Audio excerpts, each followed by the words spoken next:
2026-27 academic year కి admissions ని ఆహ్వానిస్తుంది పల్లవి engineering college. నాక్ ఏ గ్రేడ్ గుర్తింపు, అత్యాధునిక మౌలిక సదుపాయాలు, 91% పైగా ప్లేస్మెంట్ సక్సెస్ రేట్ తో టాప్ ఎంఎన్సీ కంపెనీలో ఉద్యోగ అవకాశం. అడ్మిషన్ల కోసం 9247528134 9247528135 నంబర్స్ ని ఈ రోజే సంప్రదించండి. Welcome to Pallavi TV. బెంగాల్లో ఈరోజు బీజేపీ ప్రభుత్వం ఏర్పాటైంది. శువేందు అధికారి బెంగాల్ సీఎంగా ప్రమాణ స్వీకారం చేశారు. ఈ ప్రమాణ స్వీకారోత్సవానికి బ్రిగేడ్ పరేడ్ గ్రౌండ్లో జరిగినటువంటి ప్రమాణ స్వీకారోత్సవానికి ప్రధాని మోదీ, కేంద్ర హోంశాఖ మంత్రి అమిత్ షా, అట్లాగే కేంద్ర మంత్రులు, ఆయా రాష్ట్రాల సీఎంలు, అటు యోగి కావచ్చు, హిమంత బిశ్వ శర్మ కావచ్చు, మన ఏపీ సీఎం చంద్రబాబు నాయుడు కూడా కావచ్చు. సో వీళ్ళంతా హాజరయ్యారు. అయితే ప్రమాణ స్వీకార వేదిక ఉంటుంది కదా, వేదిక మీద జరిగిన ఒక ఘటన ఇప్పుడు సోషల్ మీడియాలో వైరల్గా మారింది. ఒక వీడియో, ఆ వీడియో ఏంటో చూద్దాం. ఈ వీడియో చూడండి. మోదీ ఒక పెద్ద మనిషికి కండువా కప్పి, అంటే షాల్వా కప్పి ఆయనకు సన్మానం చేసి ఆయన కాళ్ళు మొక్కాడు. సో మోడీ ఒక పెద్ద ఆయన కాళ్ళు మొక్కడం అంటే దేశ ప్రధాని స్థాయిలో ఉన్న వ్యక్తి పెద్ద ఆయన కాళ్ళు ఎందుకు మొక్కిండు? అసలు ఎవరు ఈ పెద్ద ఆయన అంటే ఈయన పేరు మకన్ లాల్ సర్కార్. ఈయన దాదాపు 97 సంవత్సరాల వయసు ఉన్న దానికి. ఈయన జనసంఘ్ వ్యవస్థాపకుడుగా మా శ్యామ్ ప్రసాద్ ముఖర్జీ. సో ఆ ముఖర్జీకి ఈయన చాలా దగ్గర నుంచి సన్నిహితుడు.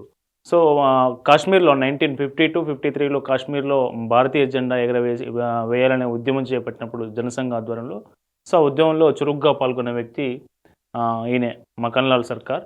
సో అట్లాగే ఏదైతే జనసంఘ్ కార్యక్రమాలతో పాటు జాతీయ ఏదైతే నేషనలిజం సంబంధించి దేశం కోసం చేసినటువంటి అనేక కార్యక్రమాల నిర్మాణంలో ఈయన భాగస్వామ్యం ఉంది. ముఖ్యంగా బెంగాల్లో బీజేపీకి సంబంధించి అత్యంత సీనియర్ నాయకుడిగా, సీనియర్ కార్యకర్తగా ఆయన ఉన్నారు.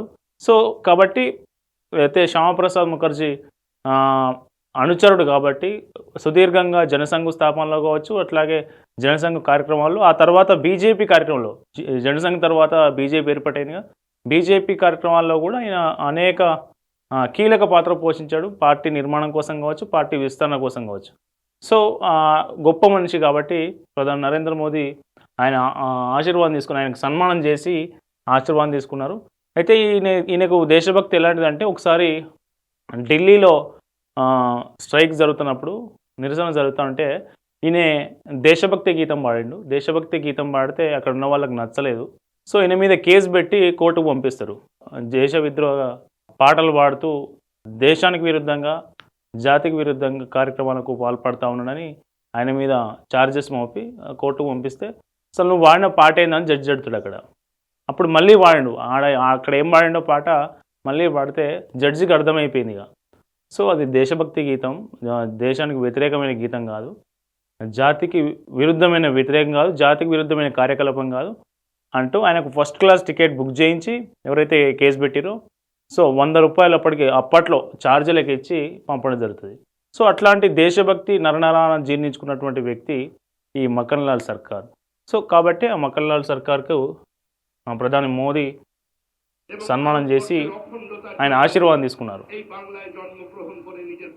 సో ఇదే వేదిక మీద ప్రధాని నరేంద్ర మోదీ వేదిక నుంచి శిరస్సు వంచి బెంగాల్ ప్రజలకు నమస్కరించాడు. ఆ వీడియో కూడా ప్రస్తుతం సోషల్ మీడియాలో వైరల్ అవుతూ ఉంది. ఎందుకు నమస్కరించను అంటే, ఓటు ద్వారా తమ జీవితాలను మార్చుకునే, తమ ఏదైతే అనుభవిస్తూ ఉన్నారో 15 ఏళ్ళుగా అణచివేత కావచ్చు, దాడులు కావచ్చు, ముస్లిం మైనారిటీ అపీజ్మెంట్ పాలిటిక్స్ కావచ్చు, ఇట్లాంటి వాటన్నిటితోని విసిగిపోయి చివరికి ఓటు అనే ఆయుధం ద్వారా సర్కారును మార్చారు కదా. సో అందుకోసం ప్రధాని నరేంద్ర మోదీ వాళ్ళకు సాష్టాంగ నమస్కారం చేసిండు. చూడొచ్చు, శిరస్సు వంచి.